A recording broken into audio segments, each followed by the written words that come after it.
Hello YouTube, I'm here with another coding video for Arduino telling you about another controller I found. But this time we're going to be covering a more common known controller in a different form factor. So let's begin. So you remember when these little things here came out, right? The ESP-01 and ESP-01S. The ESP-01 is a little tiny 8-pin chip that has an ESP-8266 on it and half a megabyte of flash. But it had no pin labels on the back of it. But it had two LEDs, a power light and one light attached to one of the transmission lines. I forgot which one though. I think it was the transmit line on the UART signal. Then they had the ESP-01S. I actually have two of these. One came when I got an adapter for it. This has 1 megabyte of flash, pin labels on the back, and a single LED connected to pin 2. Both are pretty much the same, just different amount of flash memory and different LED placement and pins, yeah. But the pin is exactly the same on all of them. Sorry, I'm having trouble getting this thing to focus. I don't think it focuses well with recording. But what if I told you somebody took this and put a different chip on it, but had the same pinout and same form factor?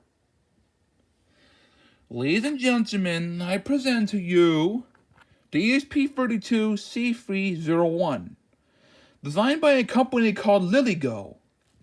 They are not so well known. I don't know if they're really that popular, but they have some pretty interesting controllers. I have yet to get all of them, but this year is just one of them that they have. An ESP32C3 with 4 megabytes of flash.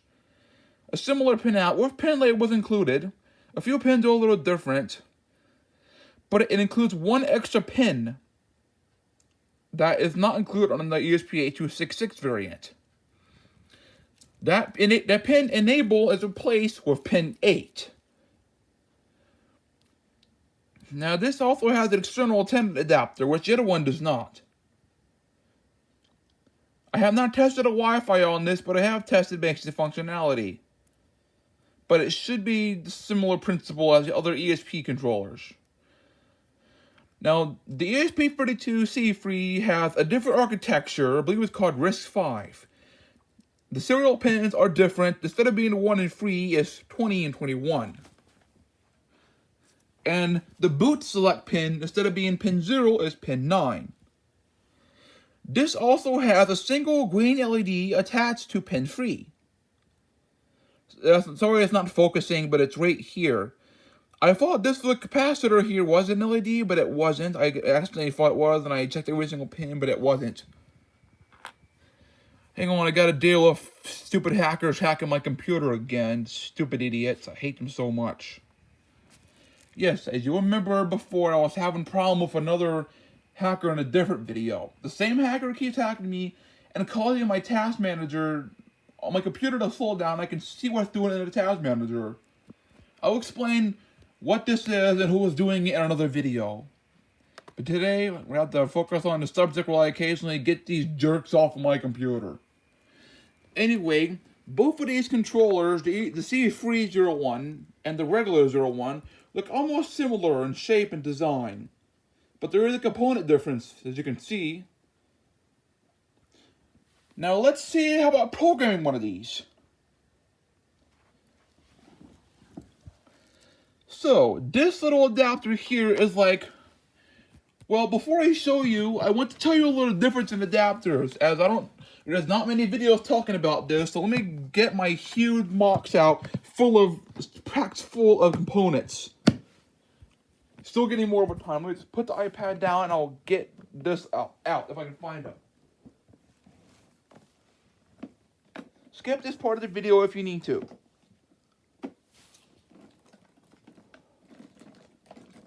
Hope I can find these fast enough or don't annoy people. Where are they?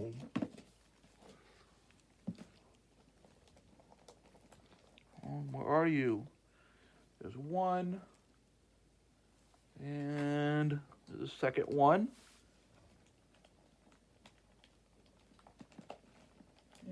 use too.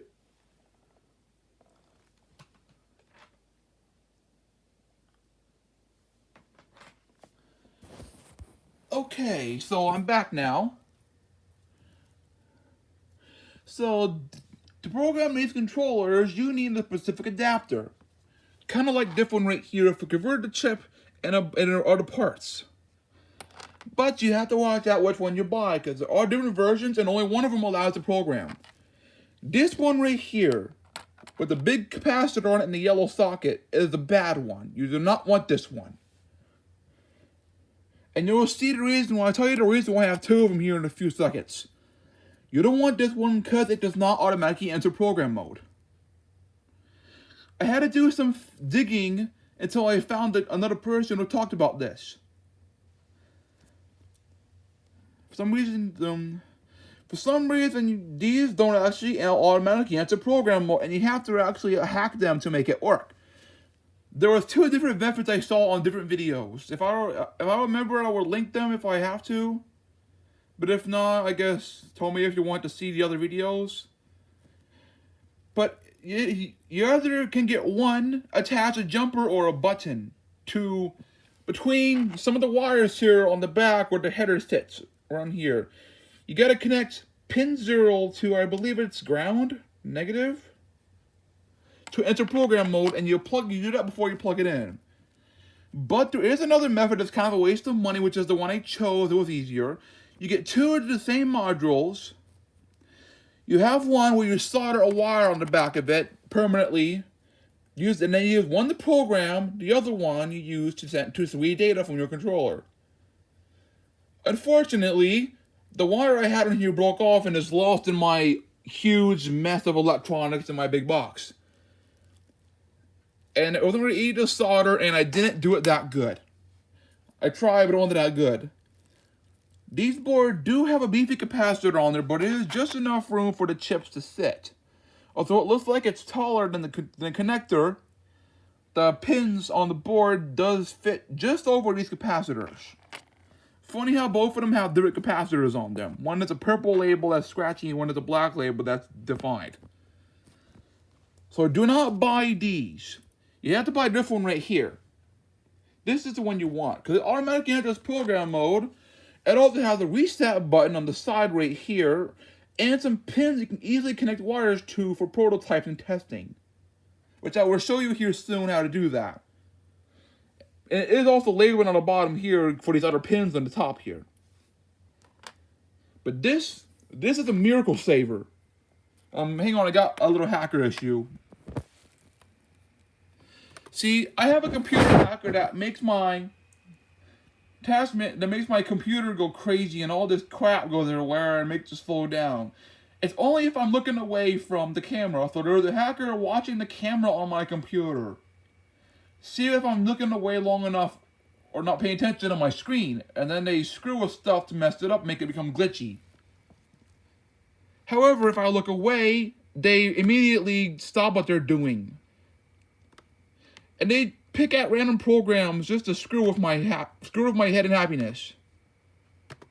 You know, because they're stupid A words, which I'll cover that in the video another time, but don't trust anyone on this entire planet. Everyone can be bad regardless of how good they seem. Don't trust anyone. Back to the video. So this little adapter here was a lifesaver for me. I couldn't find one like this anywhere that actually worked. So you just simply plug in. Sorry for that grocery bag there.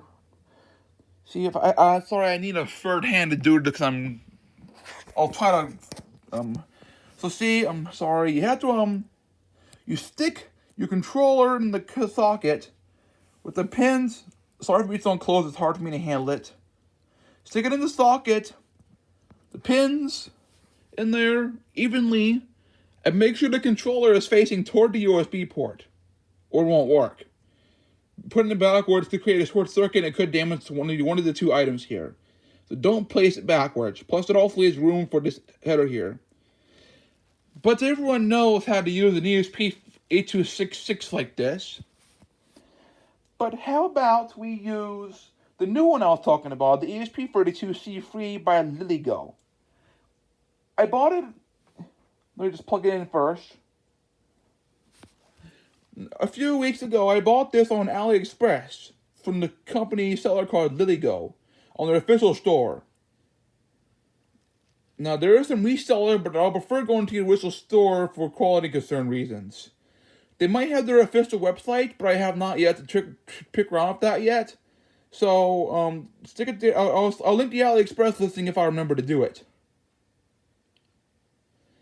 But programming this is exactly the same way as the 8266, but using a different boards package. And everyone knows, well, almost everyone knows how to use an ESP32 nowadays. And there is plenty of videos out there that tell you how to install the boards package. But I'm going to tell you the settings you need to choose using this board package. You want to go into here where it says ESP32 boards. There's a glitch where sometimes the window goes all the way off to the side. So you got to go select a different one and go back to it. And it's on the other side now. It's very glitchy. I'm trying to get it. You select ESP32-C3 dev module, like that. You wait for it to load and then configure the board settings. Then, you can modify these settings if you want to, although this controller does not have a USB port broken out on the board. It only uses the serial port. So let's, but there is one setting you have to change. Everything else can stay the same. The setting defaults to using the built-in USB programmer. You want to set it to FTDI adapter, like this. And then let me just get a basic example code. You just go to basics and you go to blink. But I have actually stripped down that version to make it, hang on, let me find it. I have actually stripped down the version of, I stripped that down, can't speak for some reason, into just the basic as I can get it to work. Purely basic. And this here is the basic form of this. Where'd my cursor go? There it is. So here, I don't know if I said it already, but this controller, I think I already have said it, but there is a pin on pin 3 on this controller for the LED driver. So you want to have an LED pin on here and just set it to pin 3 like this. Then, let me pull my charging cable to the side here because I can't use it without the battery dying so early on me because I need to get into a battery. It's kind of not that good. So, you have it plugged in here correctly. And you just plug it into a USB port. You select your port. You go and select your port. Mine is COM3, yours may be different. I don't know what type of circumstances determine the port, but yours may be different. Mine is COM3. And then you can either pre-compile it before to make sure it works, or you can just straight and click upload. And then wait for that to do its thing. Then you will start to see the LED on your flashing. The LED can also be controlled by pulse width modulation, as I will show you soon. I'm going to wait for this to upload.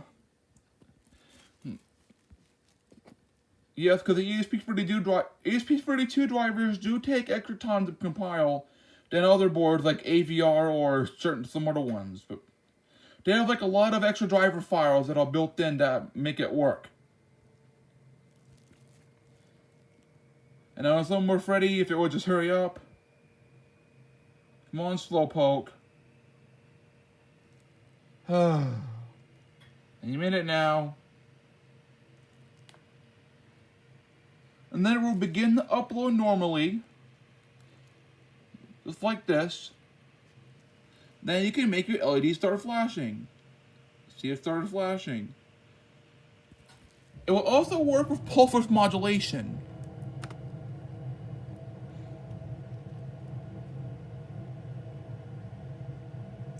Let me just look for the code I have, the right one on here. It's PWM blink test. this one right here. It can work with PWM. You probably remember this code in another video I use. I create my variables here, my pin, some values to keep track of, the value I'm sending to the thing, the increment value, and the delay value, if reversed it or not. I went over it in another video. You can, but it's just pulsing it on and off at a set pace and reversing it when it hits a certain value, and also keep it from overflowing.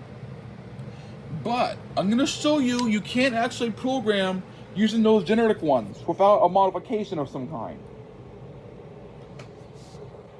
With a big giant capacitor on them, which is completely not necessary, of course. Plug it into one of these. And like I said, it's this right here, and it barely fits over that capacitor. Like I said before, the wire I had attached to this for programming broke off and it fell in my box and I don't feel like dealing with it again. So we have the thing right here. It will not program. And if I want to show it real quickly, same port that has the same converter chip on it. We just gotta hit upload, wait for it to compile, and you'll see that it will time out once the bar hits the very end. Or when it hits a certain part, it will time out, like in 30 seconds or something. So yeah. But this is the generic one here. I have the good one right here. But it's not even gonna enter program mode. It will try to program, but it won't because it's oh, I forgot to change the name of the pin because it's not. I don't know why I forgot what I did. Now I'll try it again. I forgot to change the name of the pin. I had it set to a different controller before, so it's not gonna work. Okay, sorry about that. Skip ahead if you need to until you see it actually start programming. Which you might thank me for saying that, because I don't think people want to watch this waiting process. Skip if you need to, and now it will begin to upload, but however, it will not be able to upload. It can't go into program mode. As you will see, this keeps going. And then it times out and tells you to go to their official website for troubleshooting. So do not use these little things, the huge capacitor and the yellow brick connector. You always want to use a longer one. There are actually two different versions of this right here.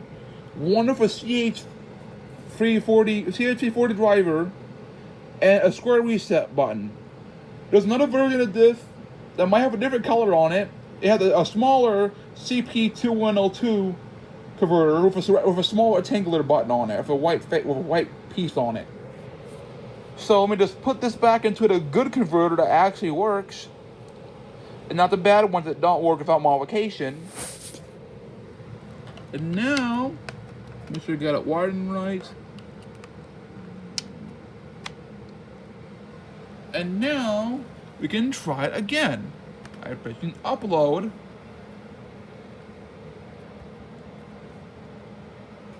And it should go faster since it already has compiled already. It should go faster.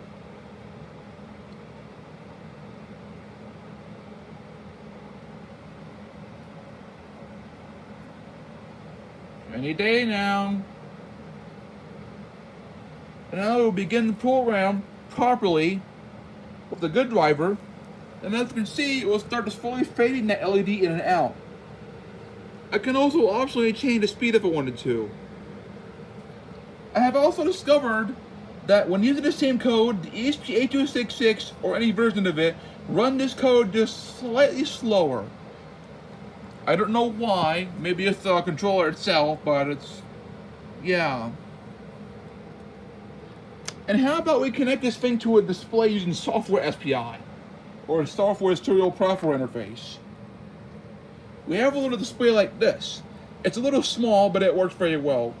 I plan to make a dedicated video for this type of display. Sorry for my speech troubles.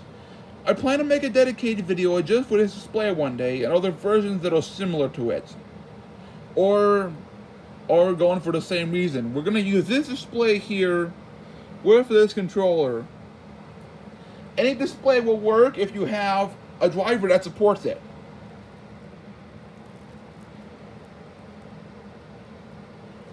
I'm gonna try Well, I'm going to have to get on a different display anyway because I'm going to use a more common library for better demonstration and it's simpler to set up.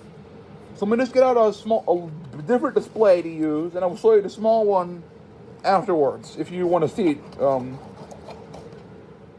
I know most people prefer larger displays, but I'm a weird person with rather okay, decent eyes for some reason.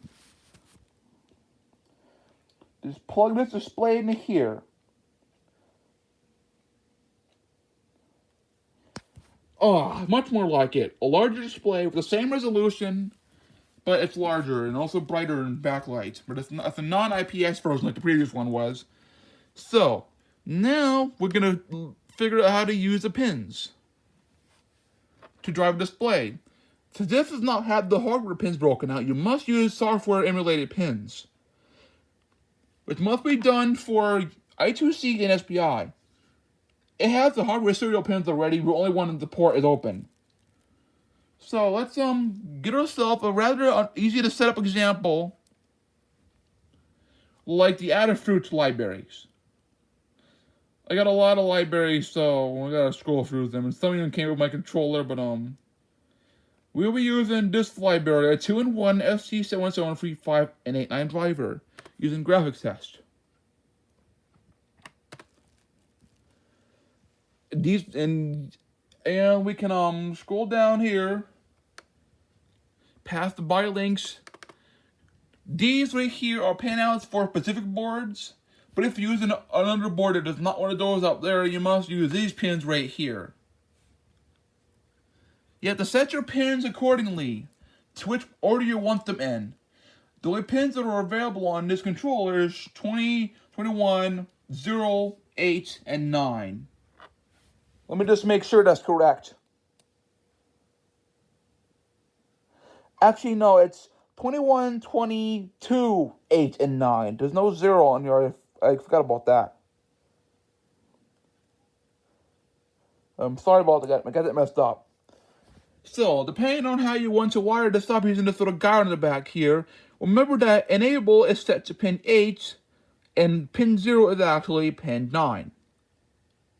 But everything else is the same, but the transmit and receive pins are 21 and 20. I don't remember what's ordered in, but I'll find out myself when I actually get this going.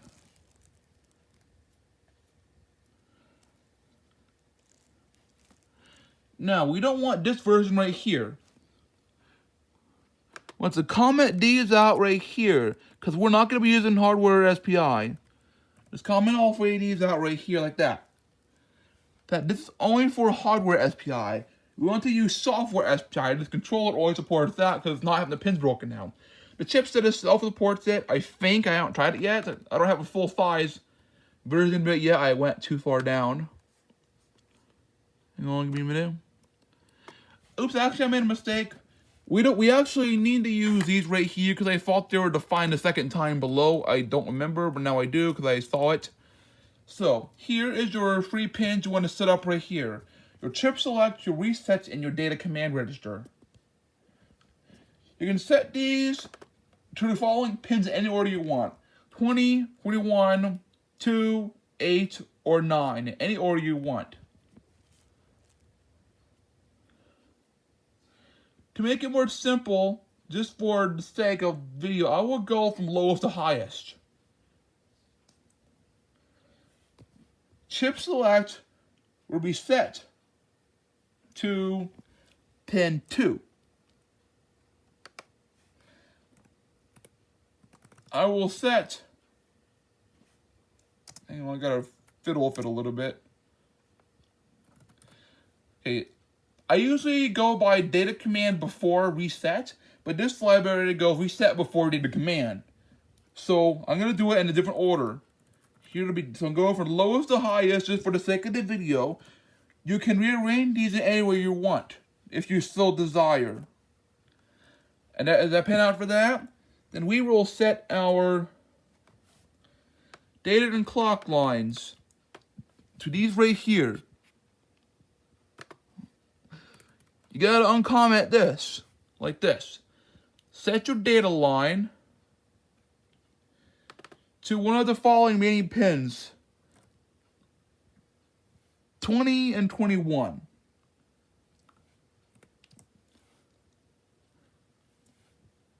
It doesn't really matter. I'm just trying to figure out how I want it. But that is what you want to do right here. And then we commented out the hardware versions up above, and we uncomment the software version of this. Using the ST-0735 drivers, that's the display I'm using right here. I'm starting to get a hand cramp for holding this, so I'm going to try to hurry up with this. Now we go down. The serial port is optional. I'm going to set mine to a higher baud rate because that's what I like mine set at, so it goes faster. And I want to change this to be different. I want to set this from the init R black tab to init R 144 green tab. The one right here. But there is one problem we have to go through in the library folder before we can actually get this going. Navigate to where your libraries are located in your file manager. The reason why I'm doing this is because the default offset provided by the library is actually incorrect, so the display will not be set up properly. There will be 2 pixels off on the one of the sides and 1 pixel off on a different side. So the offset setting is wrong for this particular type of display. We must find that same library folder we're using down here. This one right here, the 7735 and 89. We go to the 7735.cpp or C++. We scroll down until we find the defines of the different screen validation. These are the setup commands here. Skip the setup commands and go down a little more here. Hang on, I'm trying to skip it. We have to go this right here where it says brief initialization code common to all blah blah blah displays. We go down here where it says, and it's R displays. This driver is an ST-7735S. This only supports 35R. They have different settings on them. So if we go down here, until we find where it's located in here. Let me just find the right one. I think I passed it actually. I passed it, I'm sorry about that. Where this if statement here will say, if it says right here, options equals the one we're using or the Halloween version. Do we want this one here? We're doing this right here. Now, in case these here were not set right, you set this to 2 or 3. I don't actually remember, but I think it was originally something else. Every time you update this, you will have to change this. So just in case, I'm going to minimize that and close this. Finish setting up the code. Now, that's the one I have selected right there. I passed the part I'm looking for here. This part here is optional, but if you want to increase the display driver speed, you can. The ST-7735 display can only handle 40 megahertz, but because of how Arduino works, it must be 40 megahertz minus 1. So put 3, then push 7 times. Like it will look like this. This will take longer to upload any other code I'm working because I have a lot of stuff to go through, but not as long as some libraries. We'll plug a controller in and make sure I got everything set up how I want it to be. I'm sorry this is taking so long. I didn't think, I'm more than half an hour. I'm sorry this is taking so long. I didn't expect this to be a half an hour long video. I hope you can forgive me. Just gotta make sure I got the right display settings here set up. Yes, I do.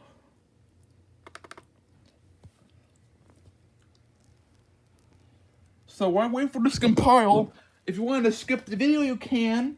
But I'm gonna talk about some random nonsense, I guess. until it's completed uploading. So remember this little tiny display here from before. I am collecting some different types of displays that I count as bizarre, which are very weird versions of displays that are either not so common or they're harder to find, but also common other places. This one here is a fairly new one that was released in China.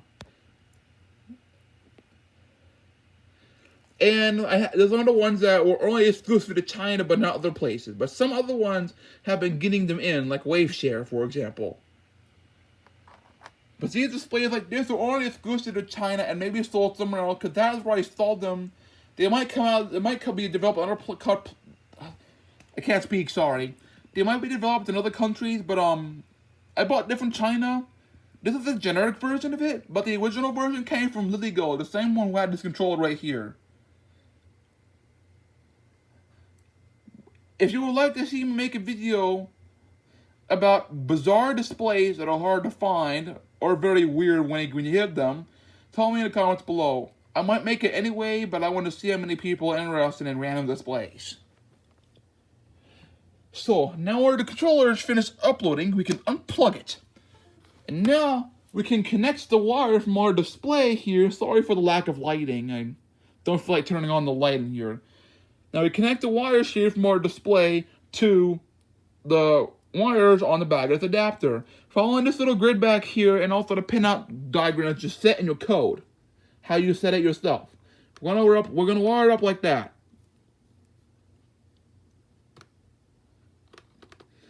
I might not be able to get at first which pin 21 or 20 is at. I have a wiring diagram, but if I look at it, it might cancel the video recording, so I have to start all over again. I don't want to do that right now. So this little diagram back over here that tells you the wiring. We want to wire up our display based off that diagram and which pins we have on. Wiring the wrong pins could cause issues with the driver working. I'm going to put this down and I will show you what I have when I'm done. You may skip to the active part if you want to. And sorry if I forgot to say in other videos, my microphone is at the very top center of my iPad. It's a very small hole, and when my hands get sweaty, my hand slips on the iPad, and the time I cover that microphone muffling the sound. I'm sorry for that. I don't have access to a good camera right now, so I'm only using my iPad. I will try to get a better camera when I can and see if that does anything to improve the quality. So I'm going to work on wiring up this display. You may skip to that part if you so desire.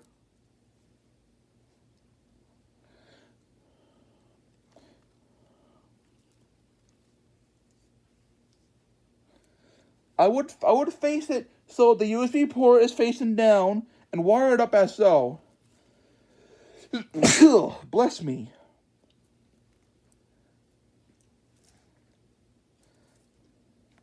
I will be back here in a few minutes. Well, about a minute or so, a few seconds.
Oops. They do. There we go.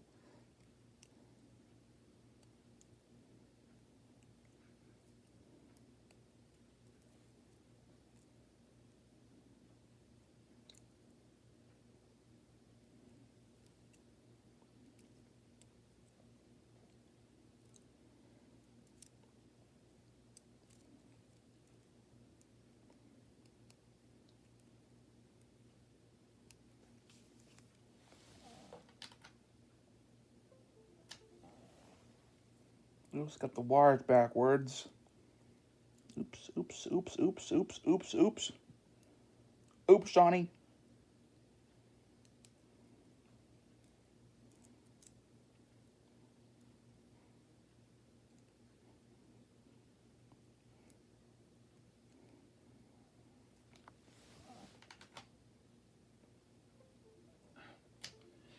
Hang on, sorry, I think I'm having trouble wiring up my controller. I wired it up wrong. Give me just a few more minutes, please.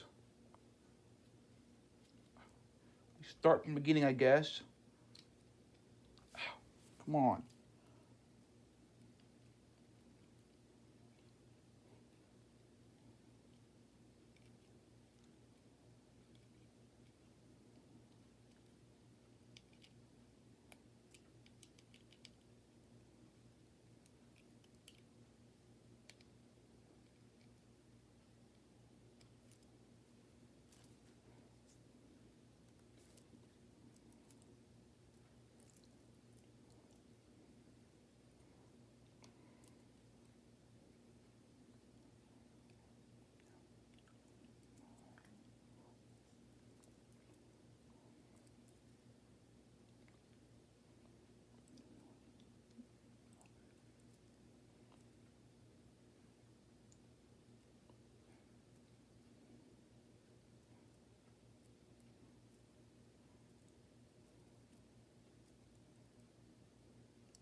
Okay, we are back. Sorry for that very long wait. I would have split this up into separate clips and edited them together. But, because that, first off, stupid hackers, let's go to my computer again. What are they doing now?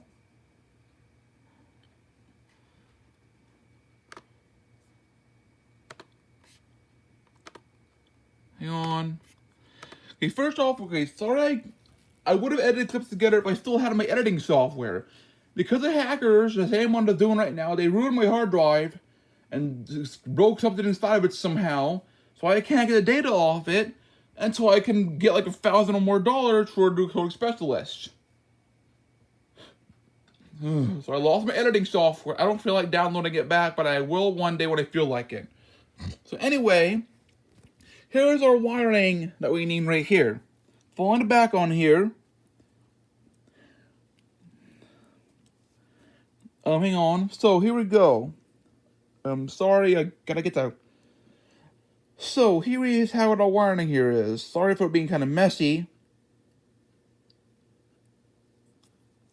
Starting from bottom right to top left. Since we set the... sorry, I'm having a lot of struggling over here. I hope you can forgive me. So, since our data line is connected to pin 20, starting from bottom right to top left like this. 20 goes data, it is pin 20, just an RX pin. Then next to that, where it says pin 0 is actually pin 9 because this is adapted for a different controller, but it still works the same. Pin 9 is our Okay, so here's the pin out. Bottom left to top right. Our data pin, the reset pin, our data command pin, our negative power supply, our positive power supply. We skip the reset. We put chip select on next to it, and then the last one is our positive power supply. Actually, no, I had that wrong. Sorry, I'm having a lot of trouble making this video. Skip it if you want to, but you wire this up according to your wiring schematic. Bottom left, top right, our data wire, our reset, our data command control wire, our negative power supply, our positive power supply. We skip a pin. Then we put our chip select and our clock line.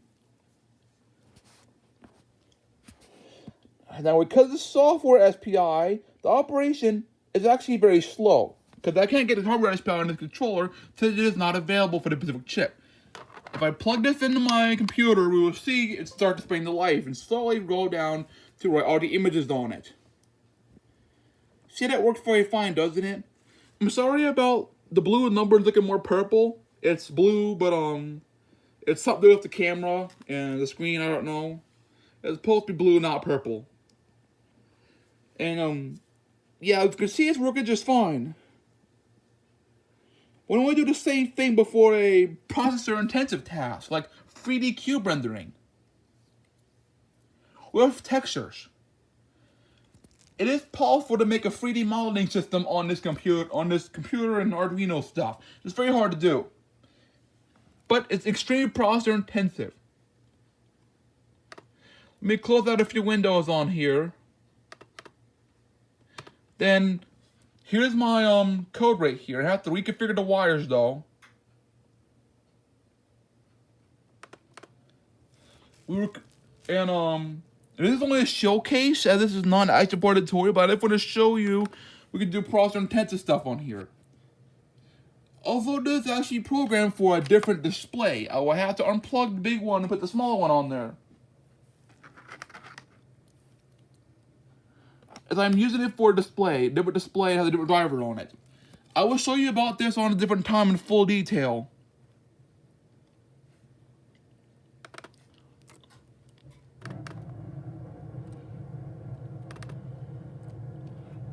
I think I have the right pins on here. I think I have everything still set up properly. I just gotta upload it. Oh, wait. Oh, God. I actually don't have it set up properly. I have the wrong driver on here. It's gonna fail the compile process. But I have to fix it. I'm sorry.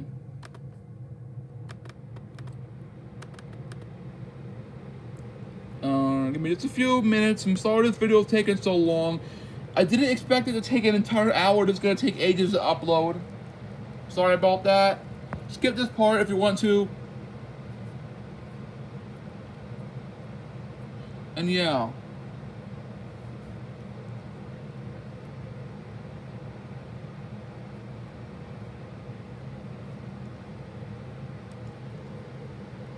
Come on.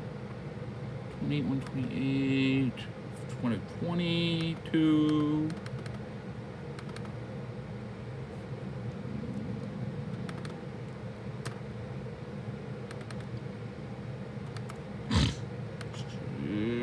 Software.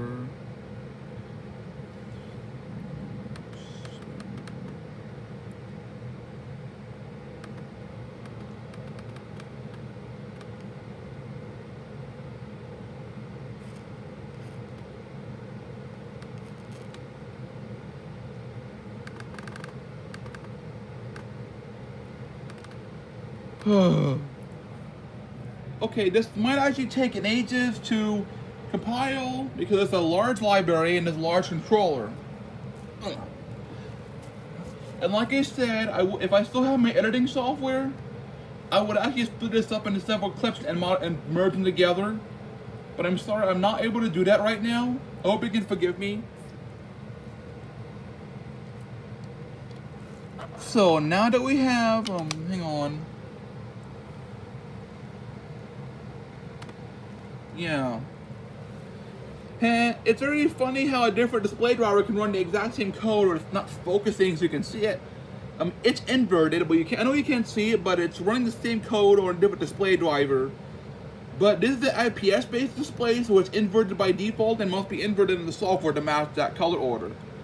I think you're gonna have a different color order on it too, which is the wrong order on right now. But yeah, if it does indeed work, because drivers are compatible and stuff like that.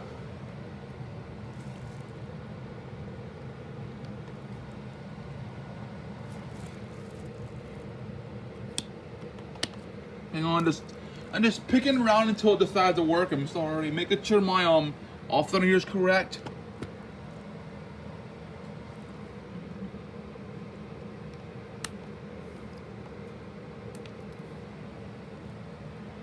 So yeah, I'm very sorry that it's taken so long. I didn't expect this video to be almost an hour long. That was not my plan, absolutely not my plan.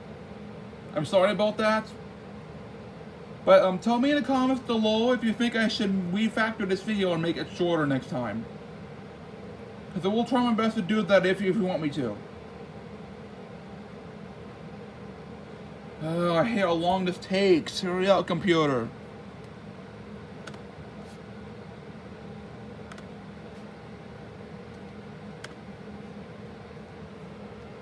Okay, well,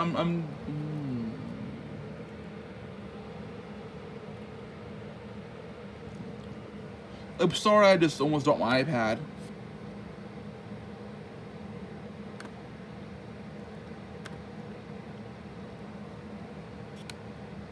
Just a few more minutes. Hurry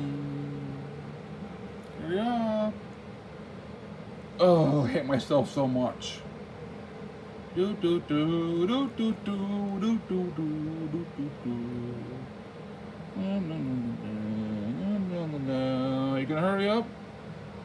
Hurry up, hurry up, hurry up, hurry up.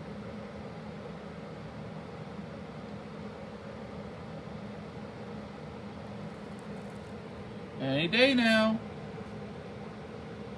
Any minute now.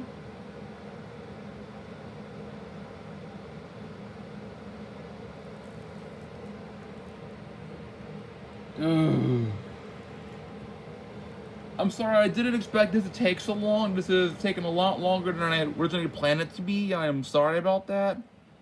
Finally, it's uploading. It took forever. And see, you're currently doing the processor-intensive task of drawing a 3D cube. But it's very slow running at 5 FPS because software SPI and it's a very processor-intensive code. This would run faster if I use hardware SPI, but not really that well. But it's working just fine. It's probably a 3D rendering code with a textured cube shaped like a wooden crate, but on the camera it's just a white blob because the brightness and the focusing is wrong. I mean, it works very good in person. But this is just one of the things you can do with a controller like this on software SPI, but it works perfectly, as you can see. So that is it for today's video. Thank you for watching. I hope you enjoyed. If I remember, I will send a link to the AliExpress page about this controller.